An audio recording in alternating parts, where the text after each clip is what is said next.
Welcome to On Air with Amber Wynn, where nonprofit leaders learn to fuse passion and commitment with proven business strategies to create long-term funding, impact, and sustainability. And now, here's your host and resident philanthrepreneur, Amber Wynn.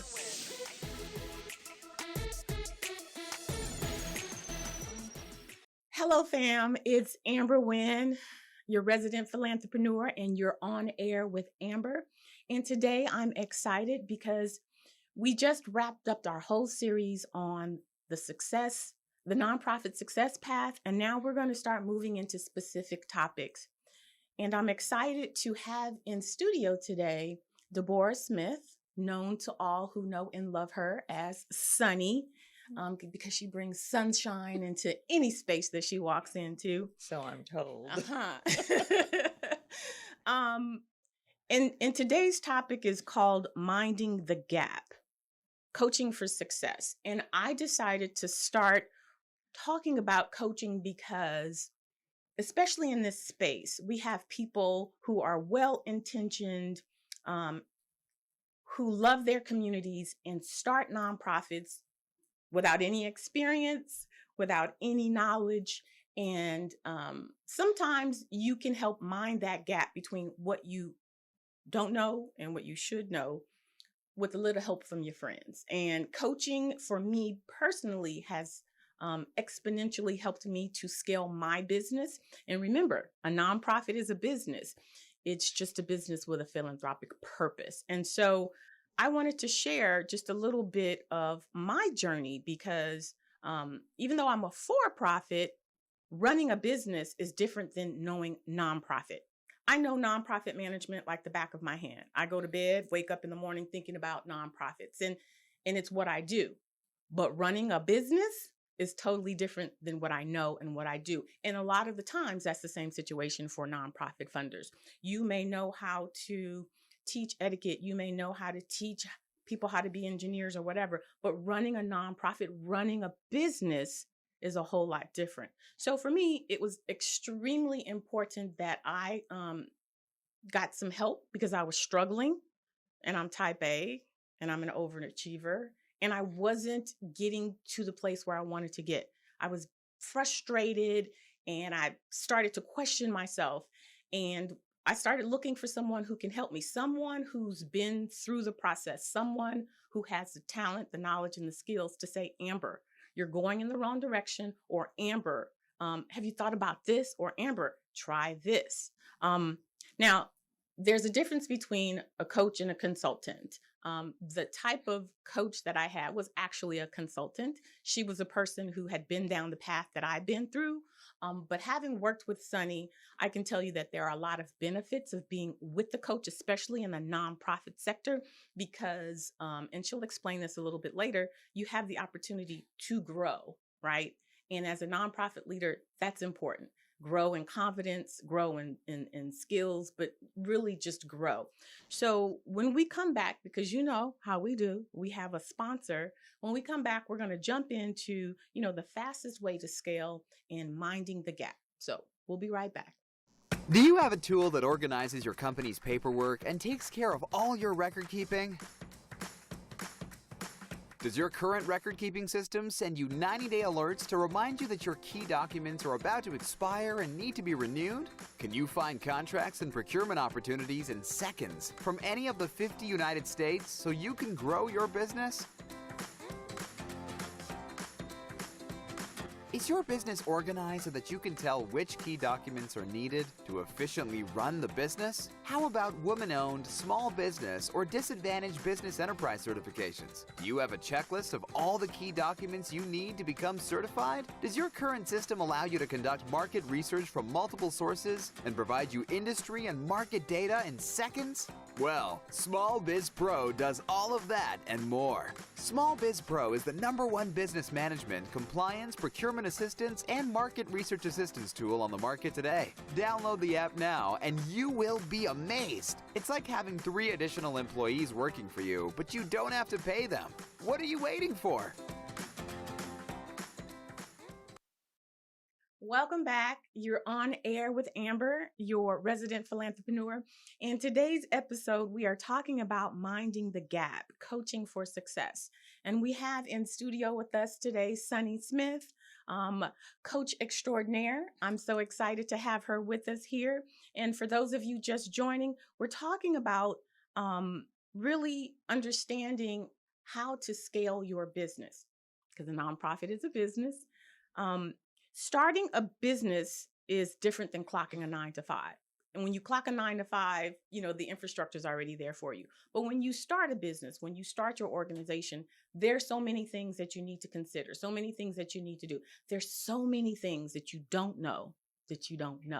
And having a coach to help get you through that process is something that I personally have, found to be of an extreme value. And it's helped me to scale. It's helped me to save money.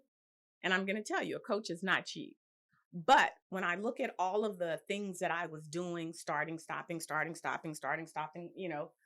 I actually saved a lot of money because it became this straight road, right? And it helped save time because I was starting, stopping. And then I just got frustrated. But what my coach was able to do was to help me stay on point and stay on track. So I'd like to introduce to you guys Sunny Smith. Welcome to the studio. Thanks so much for having me, Amber. Yes. And so we're going to jump right in. Before we get started, can you share with us the difference between what a coach is, what a consultant is, and maybe even what a mentor is? Yeah, that's very helpful because a lot of people do get very confused about those terms and they use them interchangeably. I think they do intersect, but that doesn't mean that they convey or they mean the same things.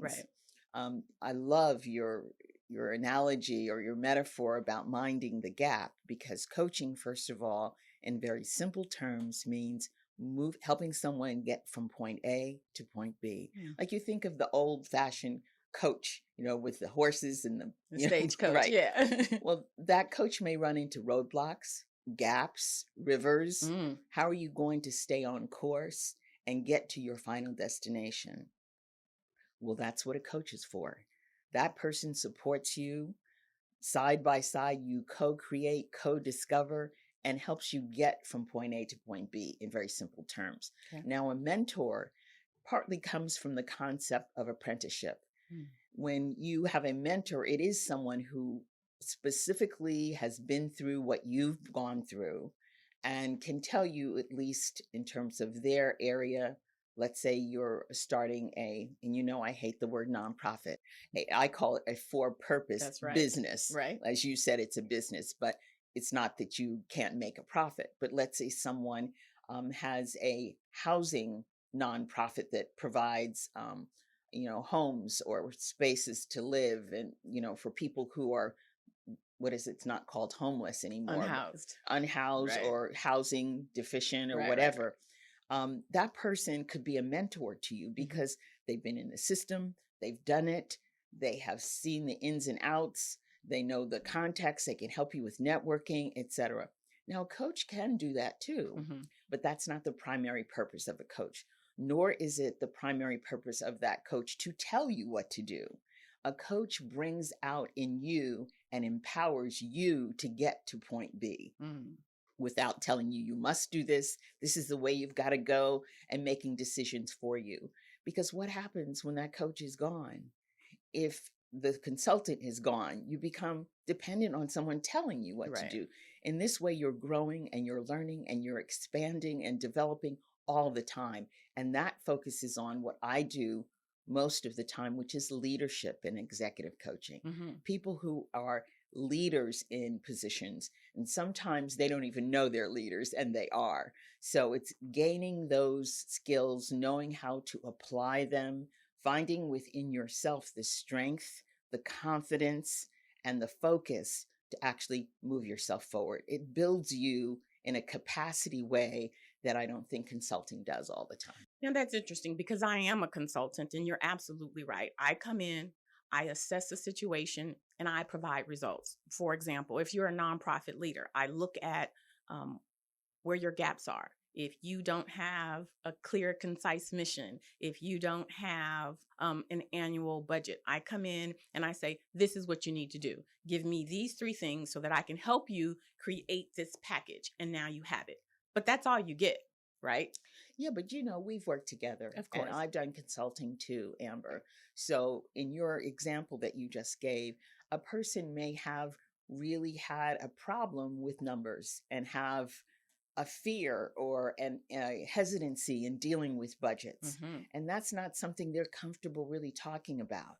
Well, with a coach, you can explore what that's based in and what's the fear. And they, in a confidential way, can actually share what it is that's bothering them. The other part of it is they may have other pressures going on. It may not be their lack of skill around mathematics or numbers, but it may be that they have other pressures involved with their business or working with certain people, working with an accountant. The accountant doesn't communicate well with them. Got it. This is something that they can bring to a coaching session, and the coach can support them in finding ways to communicate better, to make sure even that they decide to fire that accountant and find another one. Right. Maybe they're a little bit timid about doing that. So the coach is there to support, not necessarily in conflict with the consultant. Right. This consultant's on time. They know that you need to do A, B, C, and D. But getting there sometimes isn't as easy as it seems. The other thing, sometimes coaches are just there to listen. You don't want to bring your frustrations home to your partner or your family. The coach is there to hear and to listen to you. Just, sometimes express your frustration. Right. Other people, your family and friends, may want to solve your problem. Yeah. Well, the coach is not there to solve. The coach is there to hear and to really help you sort through whatever is the challenge that you're facing. That's very interesting. And I think in the nonprofit sector, and you can attest to this because you have worked in this space, a lot of times, the nonprofit leader holds the world on their shoulders. Absolutely. And I know, being a consultant, I've had plenty of people want to, unload, and that's not my area.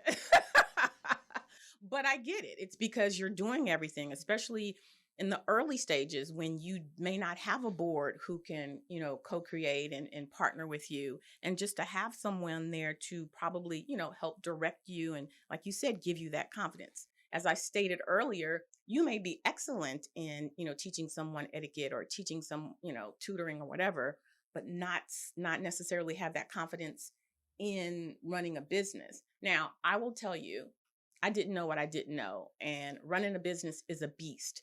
But my personality is such that you're not going to break me, right? But I also invest in my business. I also believe that in order for me to get somewhere, if I don't know, I'm going to pay a coach, right? Because I know the value and I know it's going to get me somewhere that I'm supposed to be. So can you talk to us a little bit about, where you see a founder, an executive director, a small business could benefit from coaching? Well, I tell you, one of the things I started to mention in the beginning is that a lot of my coaching focus, and there are lots of different kind of coaches. There are relationship coaches, there are career coaches, there are career transition coaches. So you have to really decide what kind of coaching you need or you want. But I often encounter individuals, especially creative people, as I said, who don't know that they are leaders. And I call these the accidental CEOs. They come into a situation where they are so talented that their career starts to take off, which means they have to employ a lot of people, even in a nonprofit situation. Right. Eventually, a part-time virtual assistant, someone to do research for you, write grants, et cetera, et cetera. Right. So you immediately step into this role of supervising people and talking to people, having conversations, and they're not ready for it. And I think that's where a coach can really help in that sense, because that accidental CEO also has to take on the business of their talent. Do you understand? I've even talked to musicians, and, what they're about is that music, which is wonderful. But they also, if they decide they don't want to perform, that means a ripple effect happens. Producers are in the same way. If you're not in that studio, what happens? Right. There are a lot of people depending on you, and that's a lot of pressure.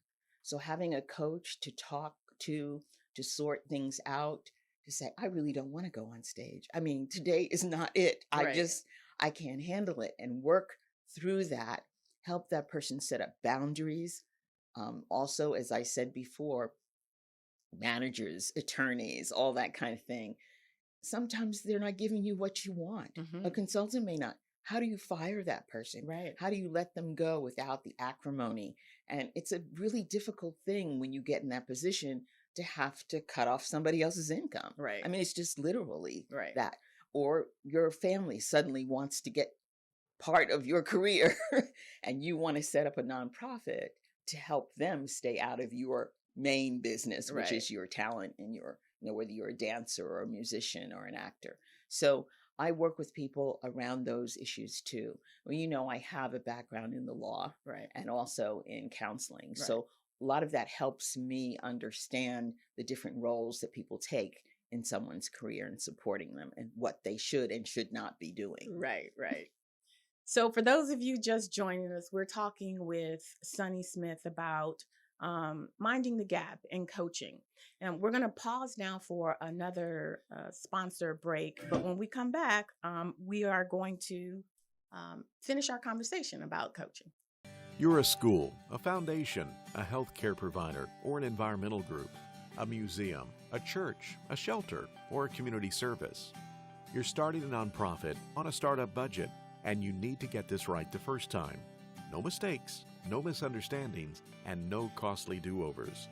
At Nonprofit Elite, we know what you need because we've been there too.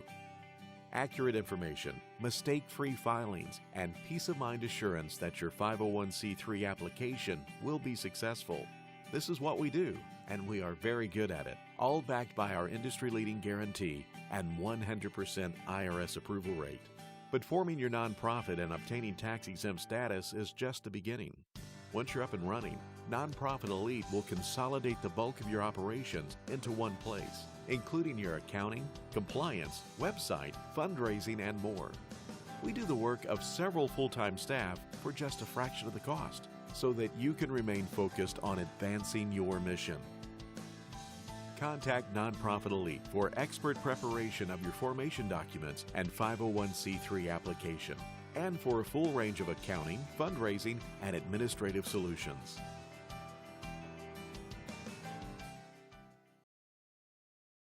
Welcome back. You're on air with Amber Wynn, your resident philanthrepreneur. And today we are talking about minding the gap, coaching for success.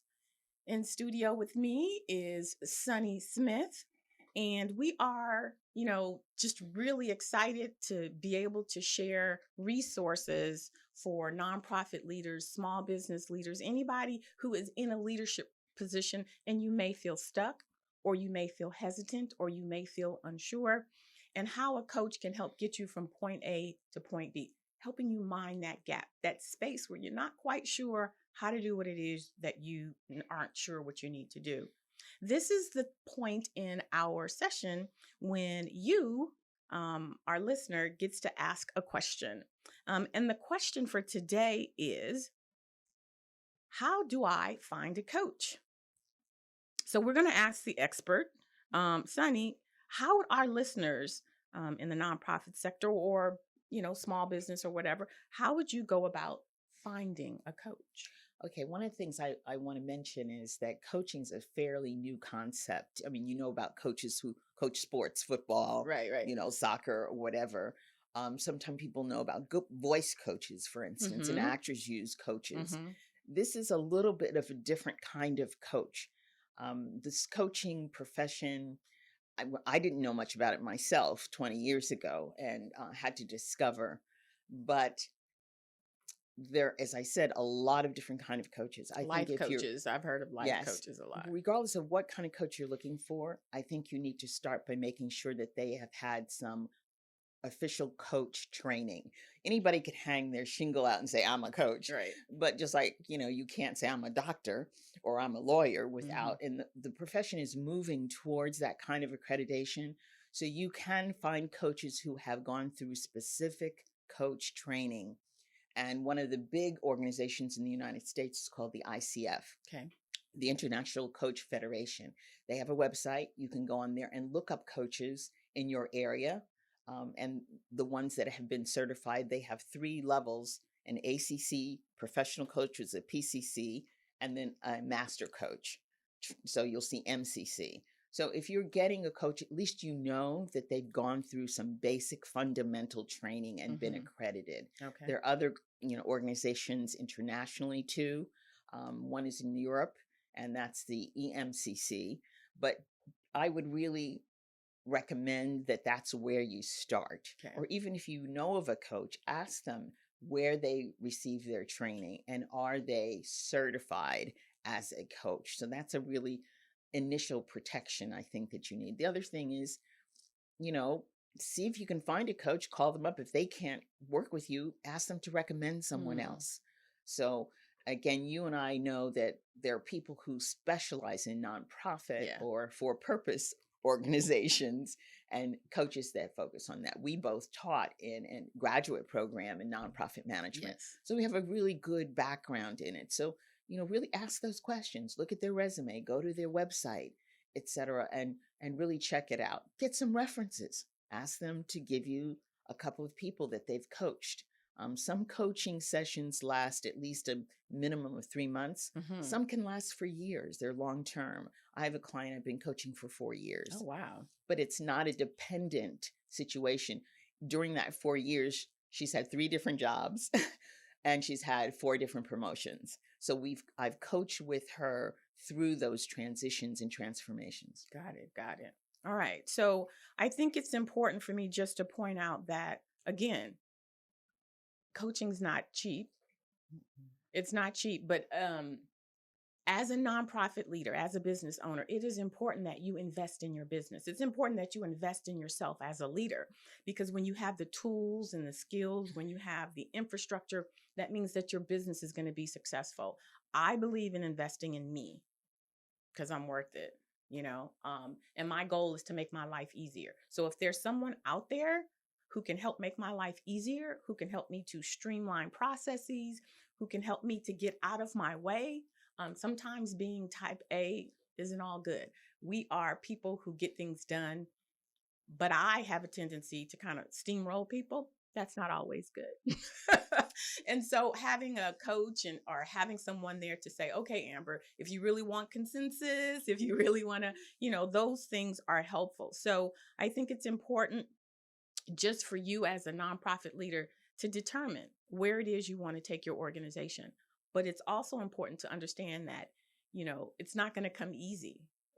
Running a nonprofit, a for-purpose business, requires time, energy, work, but it also requires financial investment. Would you say? Absolutely. Time is money. That part. So this is the time in our episode when I do what I love to do best, which is to spotlight a nonprofit. As I've said before, nonprofits are in the weeds, doing the work, grinding, and a lot of time they don't come up. And you need to come up and you need to toot your horn a little bit so that, number one, your clients can find you. Number two, funders can find you. Number three, collaborators can find you. So today's nonprofit spotlight is the Giving Spirit.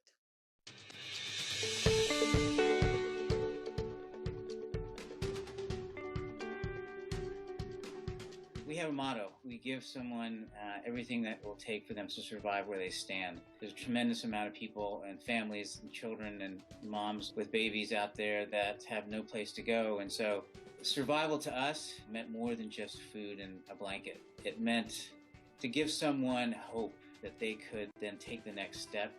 For someone to consider themselves worthy of care, they need to have things that are beyond just food and warmth. They need to have toiletries and hygiene products to feel like they're presentable even for an interview for a shelter, let alone a job. The kit is just a bridge or a conduit for true random acts of kindness, yes, but also for true education and for bringing both the homeless back into the boat with us in terms of humanity, but also extending ourselves to understand the plight of a lot of these folks is not what it might seem to us. When they start having a conversation with us and opening up to us, it's like watching snow melt off a beautiful tree that's been covered with snow for so long, and it sometimes will take your breath away when you understand their life story. So if you'd like to contribute or you'd like to volunteer, the Giving Spirit nonprofit collects over 70 individual items to provide sustenance to people who, are challenged in their situation. So if you'd like to check them out, go to their website, thegivingspirit.org, or you can email them at info@thegivingspirit.org, or give them a call at 310-943-6460.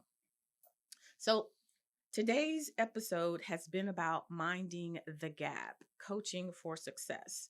And my very first in-studio guest is Sunny Smith, coach extraordinaire, and she's been sharing with us a lot of information about the value of a coach and like the difference between a consultant and a mentor and a coach. Is there anything that you'd like to share with our guest about coaching, something that, I didn't think to ask you? Well, one of the things I think that's important for people, and especially sometimes communities of color, is that there's a resistance to thinking that you're going into therapy. And coaching is not therapy. I have been a counselor, and coaching is very future focused. It is not focused on the problems you had in the past or your relationship with your mother or your sister. I'm not putting that down. I know. I mean, because mental health is something that's really important. It's real. But coaching is very current and future focused. A coach may ask you some questions about where this attitude came from or your idea about something, but it's all about moving you forward. Got it. And so sometimes that dispels this idea of, something's wrong with you. Yeah, exactly. So that's one of the things I really want to put out there, that for me as a coach, one of the greatest things is having a session with someone and at the end them saying, wow, that was really helpful. And that does happen for me frequently. And it's what keeps my engine going and keeps fueling what I do on a daily basis. So look for someone who you connect with. There are coaches of color. There are certainly women coaches, male coaches. Right. You might want to find someone who really you click with. In the beginning, you can have what's called a chemistry call or a chemistry Zoom call. So you can get to see that person, kind of get a feeling for how they coach, what their style is like, and whether you can connect with them. And sometimes it works and sometimes it doesn't. So don't be afraid to say, I'm, not comfortable, or why you're not comfortable. Again, this is a very confidential, I want to emphasize that, relationship, and a coach does not go out and tell anybody what you said, even if it's an employer, about what happened in the coaching session, because I've been hired by employers to coach specific people in leadership or in executive positions. And what goes on between me and that client is totally confidential. I will tell often the employer there's progress being made, and I feel like the person is moving towards assuming more comfort level with dealing with employees or whatever the challenge was, but not anything that goes on in that. That's one of the tenets of a certified coach. Certified, right. They have ethical standards that they must maintain. So please look for that. They shouldn't be romantically involved with the client. All these, other kinds of things, which most professions have ethical standards, but you will find people who go outside of them. But you need someone who really is in your corner, supporting you, walking with you, hopefully shoulder to shoulder, getting you from point A to point B. Well, Sunny, why don't you share with my listeners your contact information, the name of, your business and where they can contact you? Well, it's cassavacoaching.com. And so Cassava Coaching is the name of my business. And I can tell you that the name Cassava came from a personal connection with my Caribbean roots. Okay. And it symbolically represents total utility. And cassava is a plant and something that can be used for food, for all kinds of things, right? Yeah, so that's where it came to me. It was my father's favorite dish, so that was helpful. My telephone number for my office is 323-999-4842. And then also my website is www.cassavacoaching.com. All right. So for those of you who are interested in coaching, you have a budget for coaching. You want to mind that gap, fill that gap with someone who can help steer you and guide you. Don't be afraid to do the research to find a coach that is good for you. It may not be Sunny. Yes, that's true. And one of the things people need to realize is that if you're in an employment situation, often if you're in executive or manager position, your employer will pay for the coaching. So you mentioned if you have the money for it. Often I have many clients that it's part of their negotiation when they took the job, and it's part of their professional development. Comes out of that budget. Nice. That's good to know. All right. So that's all for today. I'd like to thank my in-studio guest, Sunny Smith, for joining us. And I will see you in our next episode. Remember, at the end of the day, you are the foundation of your organization. So you have to take care of you. I'm going to be here to support you. I'm going to be here to give you the resources, but you have to take ownership of your constitution. You have to take ownership of your business. So just think about that and think about why you want to invest in you and why you want to invest in your business. Because if you invest in you, you're going to be stronger. If you invest in your business, then it's going to grow. And at the end of the day, we know that the world needs nonprofits. So let's hang in there, you guys. I got you. I got your back. I'm your girl. Thank you for spending time with me. Thank you, Sunny. Thank you, Amber. Thanks for listening. If you enjoyed this episode, subscribe and leave a review on iTunes. Head over to www.amberwynn.net/podcast for the links and resources mentioned in today's podcast. See you next time.